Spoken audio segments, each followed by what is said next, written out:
देखो भाई ये क्या है, ये ये ऐसी चीज़ है कि जो बरसात में निकलती है। खैर नुकसान तो किसी को नहीं करती है, लेकिन फिर भी डर तो लगता ही है भाई इसका। और हमारी भाषा में बोले जाए, यानी हम उधर की भाषा में जहाँ के हम रहने वाले हैं, तो इसको गोल गिजाई कहते थे, लेकिन उसका कलर मैरून और थोड़ा वाइट होता था, और इसका कलर है ब्लैक और थोड़ा ऑरेंज डिजाइन में। भारती जी अपना लंच और खा पी कर अपना ऑफिस के लिए रवाना हो गए हैं, और अब ये मेरा टर्न आया है, तो इसको मैं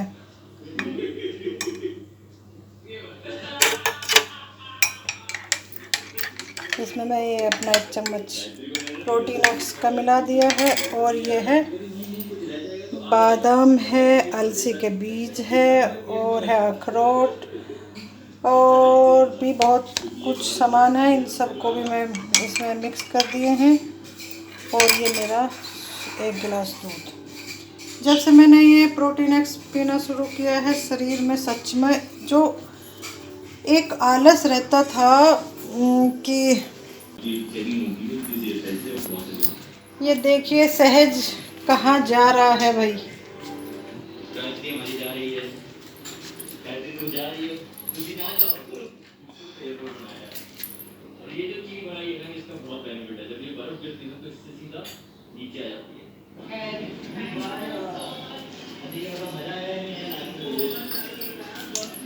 अभी ये रूम हमने साफ नहीं किया है, लेकिन सहज आ गया है। हेलो सहज, बेड पे आपको आज कैसा लग रहा है बाबू? हे सहज, इसको पता नहीं ये जगह बहुत पसंद है। जहाँ हम पुराने घर में रहते थे तो वहाँ भी ये पाए, हाँ बैठ के ये जो पीछे का हिस्सा होता है उस पर आकर बैठ जाता था। और आज भी वैसे अभी मतलब आज काफ़ी दिनों बाद इस पर आया है, पता नहीं इसको क्या मन में आया है, इसलिए इस पे बैठ के ये एंजॉय कर रहा है। और अब देखिए कहाँ है भाई, कहाँ कहाँ कहाँ।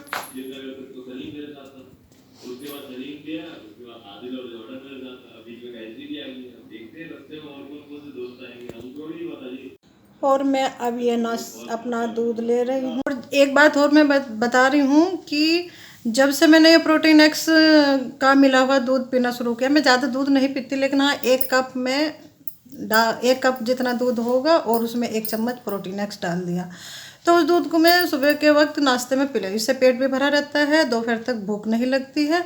और उसका असर ये आया है कि जब हम 6-7 महीने पहले इस न्यू घर में आए, तो उस वक्त मेरे चेहरे पे इतने पता नहीं इतने दाने दाने निकल रहे थे, सब जगह दाने थे। 2 दाने दबते थे तो 4 निकलते थे, 4 दबते थे तो 8 निकलते थे, ऐसे ही क्रम में चेहरे पे दाने दाने हो रहे थे। और ये दाने करीब सितंबर, अक्टूबर, नवंबर, दिसंबर, जनवरी, फरवरी तक मतलब ये ऐसे ही चलते रहे। तो बल्कि मैं डॉक्टर के भी यहाँ गई, हम तो डॉक्टर ने मना कर दिया कि ये दाने आपके अपने आप ही जाएंगे।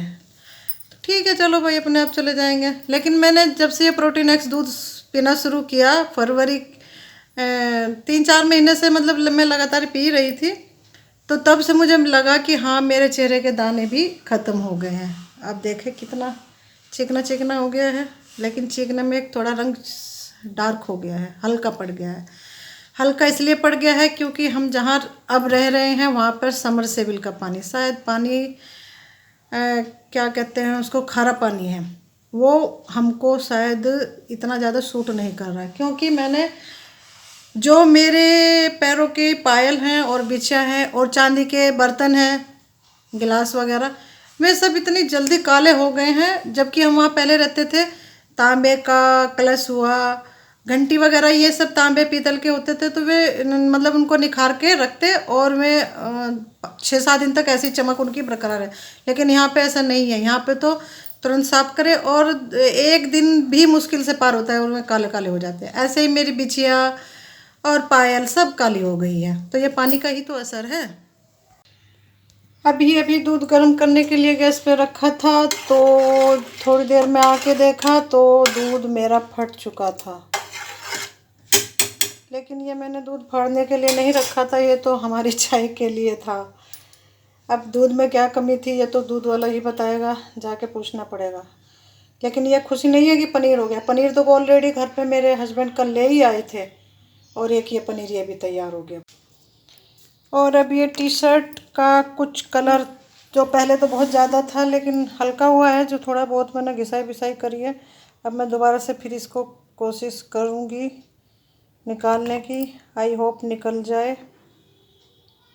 इसको मैं ऐसे ही लगा कर छोड़ दूँगी।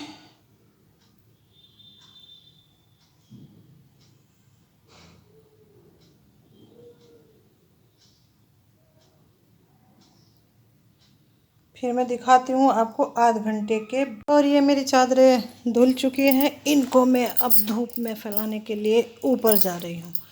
वैसे तो मैं तो कपड़े नीचे ही फैलाती हूँ। देखिए अब भी कुछ कपड़े मेरे नीचे फैले हुए हैं, लेकिन ये चादरें मैं ऊपर धूप में, ये चादरें फैल चुकी हैं।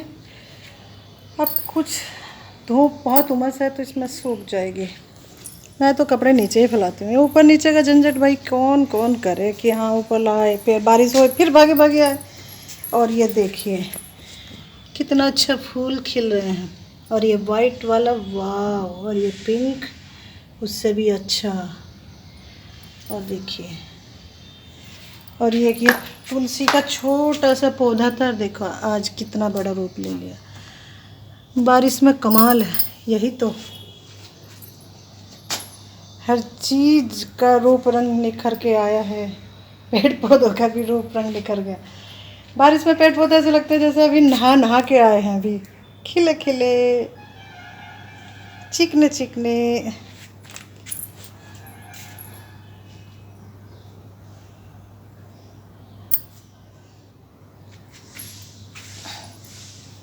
कपड़े मैं उतार रही हूँ, सूख चुके हैं। ये मैं नीचे ही फैलाए थे क्योंकि ऊपर कौन जाए बार बार बारिश में, इसलिए मैं नीचे ही फैला देती हूँ। मैंने एक तार, एक प्लास्टिक की डोरिया मैंने यहीं पे बांध दी थी। और अब ये लास्ट का एक उपाय है स्प्रीट। अब स्प्रीट को इस पे लगाकर रुई कॉटन पे लेके तब देखती हूँ, अगर इससे निकल गया ठीक है, नहीं तो फिर इसको ड्राई क्लीन में ही जाना। हाँ, इससे कुछ कम तो फर्क पड़ा है। अब इसको थोड़ा सर्फ से डाल के या वेनिस डाल के देखती हूँ कि इससे कितना साफ होता है। भाई साहब दाग तो खैर हल्का तो पड़ गया है, बहुत हल्का पड़ गया है। और जहाँ तक मुझे उम्मीद लग रही है कि मैं इसे टी शर्ट को सूखने के बाद में स्प्रीट को कॉटन पे लेके फिर दोबारा से यही प्रक्रिया करूँ तो शायद ये दाग जो बचा हुआ ये भी चला जाएगा। देखते हैं, कोशिश करते हैं। भाई साहब दाग तो खैर हल्का तो पड़ गया है, बहुत हल्का पड़ गया है। और जहाँ तक मुझे उम्मीद लग रही है कि मैं इसे टी शर्ट को सूखने के बाद में स्प्रीट को कॉटन पे लेके फिर दोबारा से यही प्रक्रिया करूँ तो शायद ये दाग जो बचा हुआ ये भी चला जाएगा। देखते हैं, कोशिश करते हैं। घर का कार्य करते करते 1:30 बज चुका है और प्यास लग रही है, पानी पी रही हूँ। आप लोग भी पीजिए। फिर उसके बाद मुझे निकालना है। घी निकालने की मेरी एक बहुत ही अच्छी सी छोटी सी प्रक्रिया है। मैं कोई मिक्सी विक्सी में घी नहीं निकालती क्योंकि मुझे फिर साफ़ करने में बड़ी उलझन होती है। अब इस बाउल को, मतलब जो ये मलाई इकट्ठा कर रखी है मैंने, इसको मैं इसमें पलट दूँगी और इस बड़े से चमचे से मैं इसको फेंट लूँगी। और करीब फेंटते फेंटते 5 मिनट के अंदर ही घी निकल कर तैयार हो जाएगा। लेकिन इसको तुरंत ही फिर से निकाला और तुरंत ही इसको इसमें डालकर फेंटना शुरू कर देना है। इसको मैंने इस बड़े वाले भगोने में निकाल दिया है। इसकी तली भी अच्छी खासी मजबूत है और इसको बस मैं अब फेंट रही हूँ। और देखिए तुरंत ही 5 ही मिनट लगेंगे इसका मक्खन निकालने में। और फेंटते फेंटते ही ये इतना सख्त हो जाएगा कि किससे चम्मच भी पकड़ना भारी पड़ेगा। लेकिन इसी के बाद बस 1 मिनट के बाद ही ये अपने अंदर का जो इसके अंदर पानी है, मलाई से जो थोड़ा बहुत दूध निकलता है, वो अपना एक अलग निकल जाएगा। और इतना सख्त हो जाएगा कि मेरे से एक हाथ से मैं कर भी नहीं पा रही हूँ।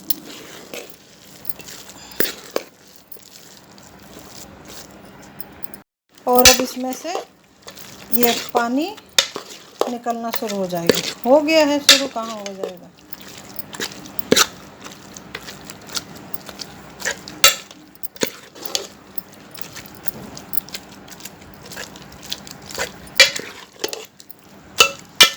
यकीन मानिए इसमें से जो मलाई का ये इकट्ठा किया हुआ मिक्सचर है, इतनी जल्दी बटर निकल के आता है, मक्खन निकल के आता है कि बहुत जल्दी, मतलब कुल प्रक्रिया में सिर्फ 5 ही मिनट लगते हैं।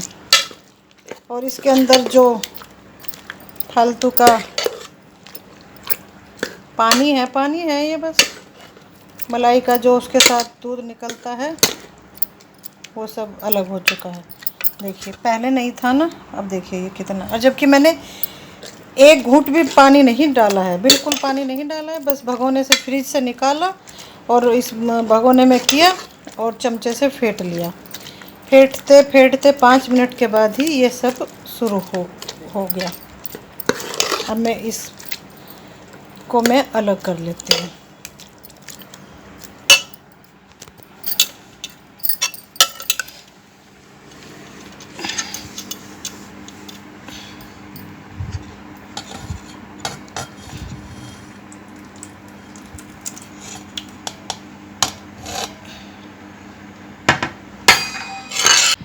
ये पानी मैंने अलग कर लिया है, इसका जो निकला है, और इसमें मैं साफ पानी डाल रही हूँ इसकी धुलाई करने के लिए। जो बाकी बचा हुआ है वो सब अलग हो जाए।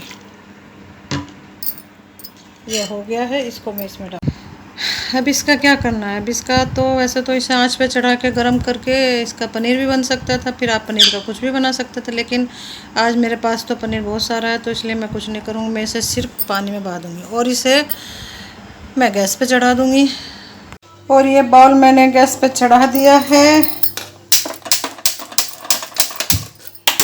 और आंच को कर दिया शिम। धीरे धीरे ये पकता रहेगा।